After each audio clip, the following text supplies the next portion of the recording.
오늘은 제가 상상력을 동원해서 소설을 한 편 써보려고 합니다.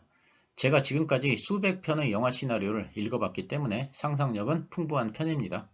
그래서 이런 상상력을 바탕으로 소설을 써볼 생각인데, 그렇다고 전혀 엉뚱한 얘기는 아니고 약간은 사실에 기반하지 않았나 하는 생각을 해봅니다. 러시아가 우크라이나를 침공하자 미국의 바이든 정부에서는 러시아에게 금융 제재를 했습니다. 미국 주도의 스위프트망에서 러시아를 퇴출시키고 러시아의 금융 자산을 동결했습니다. 이렇게 되면서 러시아는 수출 대금도 받을 수 없게 되었고 또 해외에 송금도 할 수 없게 되었습니다. 러시아 경제에는 그야말로 금융 핵폭탄급 제재라고 할 수 있습니다. 특히 러시아의 스위프트망 퇴출은 러시아 경제에 즉각적이고 광범위한 경제적 타격을 입혔습니다. 그리고 러시아의 자산을 동결함으로써 러시아 정부는 유럽 등에 예치했던 자신들의 자산도 찾을 수가 없게 되었습니다. 뉴턴의 제3법칙은 작용 반작용의 법칙입니다. 우리가 사는 세상에는 항상 작용 반작용의 힘이 작용을 합니다. 힘의 크기는 같지만 서로 반대 방향인 힘이 항상 작용을 한다는 것인데요. 예를 들면 100m 달리기를 할 때 땅을 박차면서 우리는 출발을 합니다. 이때 내가 땅을 미는 만큼의 힘을 땅이 나에게 반대로 주기 때문에 내가 출발을 할 수 있는 것입니다. 어떤 사람이 나쁜 짓을 한 것과 그 사람을 처벌하는 것은 다른 얘기입니다. 예를 들어 어떤 사람이 식당에서 음식을 잔뜩 먹은 후 계산도 안 하고 도망을 간 것은 잘못입니다. 그렇다고 이 사람이 나쁜 놈이라고 사형을 시키는 것은 또 다른 문제입니다. 러시아가 우크라이나를 침공한 것은 잘못인데 스위프트 퇴출이나 자산 동결로 처벌을 하는 것이 옳았느냐 하는 것은 또 다른 문제라는 것입니다. 미국의 입장에서는 러시아에 강력한 제재를 가하고 싶어서 그렇게 했겠지만 세상에는 항상 작용 반작용의 원칙이 작동되고 있습니다. 과연 이러한 제재가 미국의 이익이 되었을까요? 러시아에 대한 미국의 강력한 경제 제재를 보고 가장 놀란 사람은 누구일까요? 아마도 신흥국 또는 제3세계의 독재자라든가 또는 독재자에 버금가는 권력을 누리면서 장기 집권을 하는 권력자들이 아닐까 싶습니다. 제3세계에서 임기도 없이 종신토록 권력을 누리며 호화호식하는 이들은 부패한 행동을 통해 축적한 많은 재산을 해외에 은닉시켰을 가능성이 굉장히 큽니다. 러시아의 금융 제재를 보면서 이 사람들은 혹시라도 내 재산이 동결되면 어떡하지? 이런 걱정을 당연히 했을 것입니다. 그래서 이들은 미국의 힘이 미치지 않는 다른 곳에 자신들의 자산을 분산시켜야 한다는 생각을 하지 않았을까요? 그래서 받아들인 것이 중국의 위안화일 것이라는 생각을 많이 했습니다. 지금 보시는 기사에 의하면 중동부터 남미까지 점점 더 많은 국가들이 국제무역대금을 위안화로 지급하는 등 탈달러 흐름을 가속화하는 추세입니다. 미국의 입장에서는 러시아 자산의 동결이라든가 스위프트 퇴출은 너무 성급한 제재가 아니었나 하는 생각을 해봅니다. 이것이 결국 탈달러화를 부추기는 모양이 되었기 때문입니다. 그래서 나선 사람이 저는 워런 버핏이라고 생각합니다. 워런 버핏이 작년 말에 갑자기 TSMC 주식을 처분했습니다. 워런 버핏은 자신이 보유하고 있던 대만의 반도체 회사인 TSMC의 주식을 작년 4분기에 처분했습니다. 통상적으로 워런 버핏은 일단 사들인 주식은 장기 투자를 하는 것으로 유명한데 TSMC 주식은 작년 3분기에 사들여서 작년 4분기에 팔았습니다. 버핏의 스타일로 보면 굉장히 이례적인 행동입니다. 그러면서 그가 내세운 이유는 지정학적인 리스크였습니다. 워런 버핏은 TSMC의 사업적 측면에는 문제가 없지만 회사와 반도체 공장이 위치한 지역에 대해 불확실성을 느껴서 지분 매각을 결정했다고 말했습니다. 즉 중국이 대만을 침공해 TSMC의 반도체 생산과 공급에 차질을 일으킬 가능성을 말한 것입니다. 그러면서 중국의 BYD 주식도 처분을 했습니다. 이러한 워런 버핏의 행동은 나비 효과를 가져옵니다. 비즈니스 포스트에 워런 버핏 TSMC 지분 매각은 대만의 위험 신호, 중국의 침공 가능성 높인다 라는 기사가 나왔습니다. 이 기사에 의하면 워런 버핏의 TSMC 주식 매각이 해외 투자자 자금이 대만에서 유출되는데 결정적인 역할을 할 것이고, 그러면 대만의 경제적 영향력이 낮아져서 국방 능력이 떨어져서 오히려 지정학적인 리스크를 더 키우는 결과를 가져올 것이라고 했습니다. 한마디로 말하자면 대만이 안고 있는 지정학적인 불확실성을 투자자들의 일깨우는 계기로 작용해서 앞으로 더 많은 투자자 자금이 해외로 빠져나갈 가능성이 높아졌다는 것입니다. 저는 정말로 중국이 대만을 침공한다고 또는 침공할 가능성이 있다고 생각해서 워런 버핏이 TSMC 주식을 팔았는지는 좀 의문입니다. 그런 이유보다는 정치적 결단을 했을 가능성이 크다고 생각합니다. 즉 미국 정부를 돕기 위해 나섰다는 것입니다. 워런 버핏이 TSMC 주식을 처분하면서 해외 투자자 자금이 대만에서 유출되는데 가속도가 붙을 것이라고 비즈니스 포스트는 말하고 있습니다. 그러면 그 자금이 대만에서만 빠져나갈까요? 지정학적인 리스크라 함은 중국이 대만을 침공할 가능성을 말하는 것입니다. 그러면 당연히 중국에 투자하고 있는 해외 자금도 빠져나갈 수밖에 없습니다. 비슷한 맥락에서 워런 버핏이 BYD 주식도 처분을 했습니다. 그러면 미국이나 유럽의 다른 자금들도 중국에서 빠져나갈 수밖에 없습니다. 그럴 가능성은 낮지만 만약 진짜로 중국이 대만과 문제가 생긴다고 가정을 해보겠습니다. 그러면 중국에 돈을 그대로 두고 있는 펀드 운영자는 욕을 먹을 수밖에 없습니다. 아니 워런 버핏은 그럴 줄 알고 미리 돈을 다 뺐는데 너는 뭐하고 있었냐? 이런 비난을 펀드 매니저는 받을 수밖에 없습니다. 그렇기 때문에 펀드 매니저는 중국에 있는 자금을 해외로 뺄 수밖에 없습니다. 지금 기사를 보시면 실제로 금년 1분기에만 21조 원이 빠져나갔습니다. 중국 증시에서도 자금이 유출되면서 주가가 지속적인 하락세를 보이고 있습니다. 외국인 자금이 유출되면서 중국의 경기도 둔화되고 있습니다. 그러면 중국은 이에 대해 적극적인 대응을 하면서 경기도 부양을 하고 금리도 내려야 하는데 그렇게 하지 못하고 있습니다. 왜 그럴까요? 물론 여러 가지 이유가 있습니다. 그 중의 한 가지 원인에 대해 제가 설명을 드리겠습니다.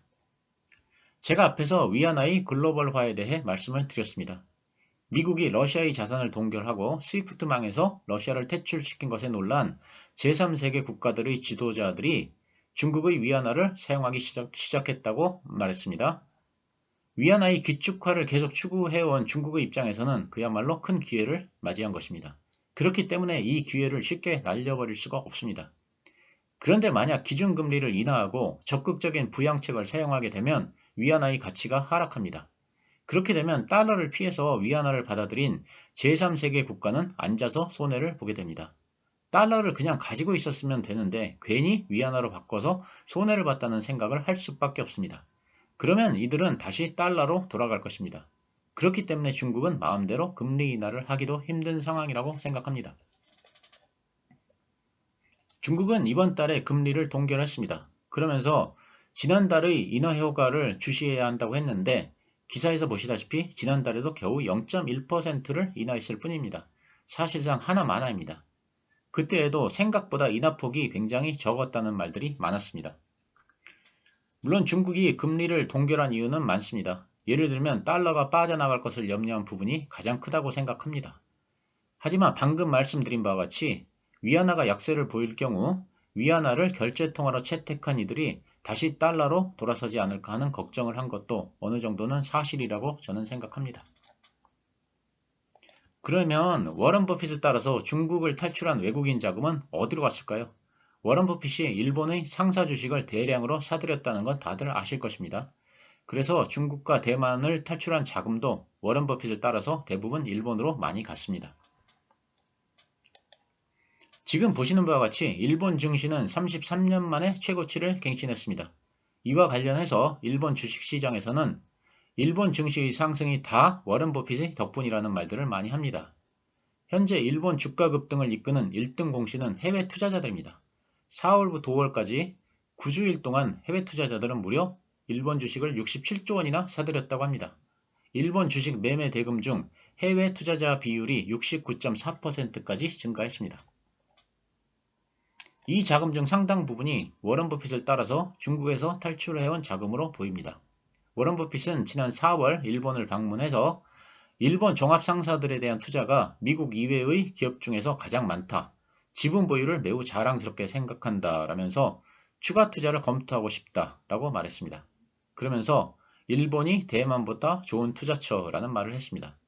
결국 버핏 덕분에 일본 증시를 재평가하는 해외 투자자들이 급증했고 그래서 일본에서는 이들을 미니 버핏이라고 부른다고 합니다.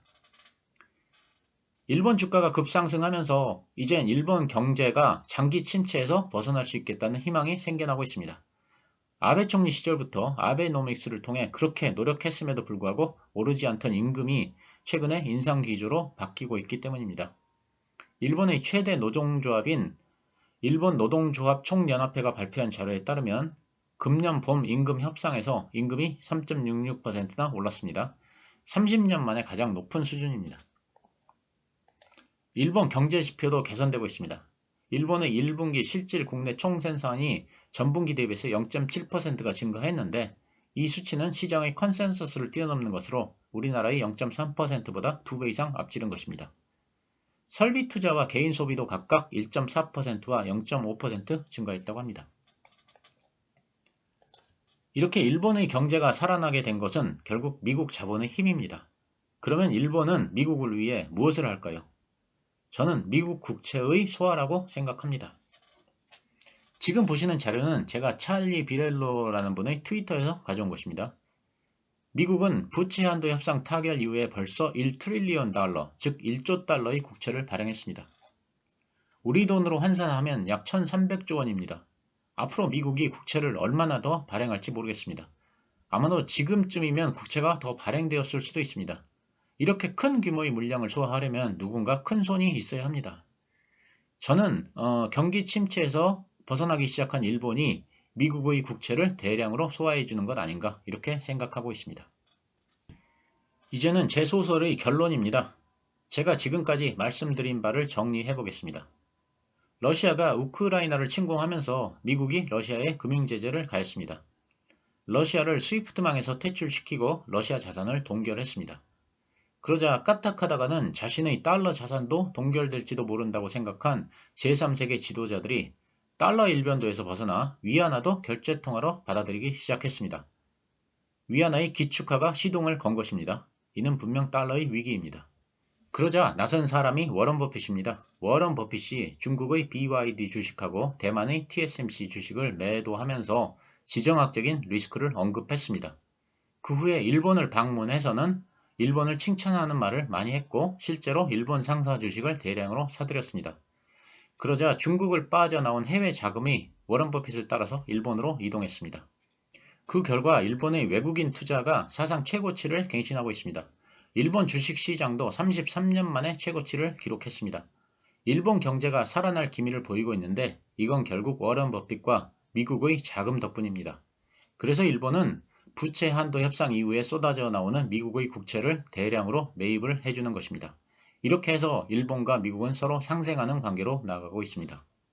한편 위안화의 국제화를 일부 실현한 중국의 입장에서는 위안화를 결제수단으로 채택한 나라들에게 불이익이 돌아가도록 해서는 안 됩니다. 다시 말하자면 위안화의 가치를 유지해야 한다는 것입니다. 그래서 국내 경기를 부양해야 함에도 불구하고 금리를 낮추기도 어려운 상황에 처하게 되었습니다. 외국인 자금의 유출도 걱정을 해야 하는 처지라 금리를 낮추기도 더욱 어려운 입장입니다. 결국 미국은 워런 버핏이라는 카드를 이용해서 어마무시하게 발행하는 국채도 해결하고 또 중국 위안화의 기축화를 저지하는 성과도 얻게 되었다. 이런 말씀을 드리면서 제가 뇌피셜로 써본 제 소설을 마무리하도록 하겠습니다. 감사합니다.